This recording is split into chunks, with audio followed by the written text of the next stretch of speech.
तो दोस्तों मॉनसून में मैंने कुछ प्लांट्स की कटिंग लगाई थी और कुछ सीड्स भी ग्रो किए थे। तो चलिए आपको दिखाती हूँ कि कौन सी कटिंग मेरी ग्रो हुई है और कौन सी ख़राब हो गई। तो चलिए शुरू करते हैं। तो दोस्तों पहला पौधा है ये मेरी तुलसी जी का। इन पे जब भी मंजरी आ जाती है तो मैं हमेशा ही इसे काट के हटा देती हूँ। तो पिछली बार भी मैंने इसकी सारी मंजरी को हटाया था, तो सारी मंजरी को मैंने तुलसी जी के पॉट में ही डाल दिया था, क्योंकि बारिश का टाइम था। मैंने सोचा ये जर्मिनेट हो जाएंगे तो मुझे बहुत सारे पौधे मिल जाएंगे। तो मैंने सोचा था कि कुछ पौधे ग्रो होंगे, लेकिन इसमें इतने ज़्यादा सीड्स ग्रो हो गए हैं। अब देखते हैं इन फ्यूचर कितने सारे सरवाइव कर पाते हैं, और इन सब में से देखते हैं कि कितने सारे पौधे सक्सेसफुल हो पाते हैं और वो इजीली ग्रो हो जाते हैं। तो दूसरा पौधा मेरा जो ये है वो है मोगरा का। इसकी भी कटिंग मैंने लगाई थी, तो ये भी अच्छे से चल रही है, ये भी ग्रो हो गई है।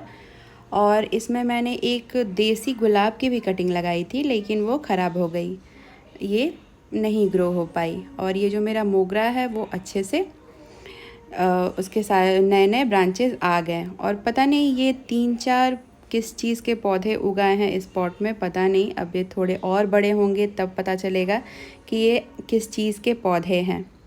तो ये था मेरे मोगरा प्लांट का अपडेट, जो बिल्कुल ही सक्सेसफुल रहा।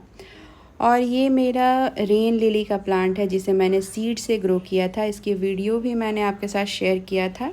अगर आपने नहीं देखा तो मैं नीचे लिंक में दे दूँगी कि आप रेन लिली के सीड को कैसे ग्रो कर सकते हो, आप देख लेना। और ये नेक्स्ट कटिंग मैंने लगाई थी गुलदाउदी की। तो इसकी कुल 5 कटिंग्स मैंने लगाई थी, लेकिन 2 ग्रो हो पाई और 3 कटिंग्स मेरे ख़राब हो गए, क्योंकि बारिश कंटिन्यू हो रही थी और इसका छोटे छोटे पौधे होने की वजह से 2 ग्रो हुए, बाकी ख़राब हो गए। और ये मैंने मनी प्लांट की भी कटिंग लगाई थी। तो ये मनी प्लांट की कटिंग भी बहुत इजीली लग जाती है, तो ये भी ग्रो हो गई है। इसमें से नए नए पत्ते भी निकल गए हैं। साथ ही मैंने इसी पॉट में एक देसी विनका का भी कटिंग लगा दिया था, जो एक दो दिन तो शौक में था, लेकिन तीसरे दिन से ये भी सरवाइव कर गया और ये भी अब अच्छे से चल रहा है।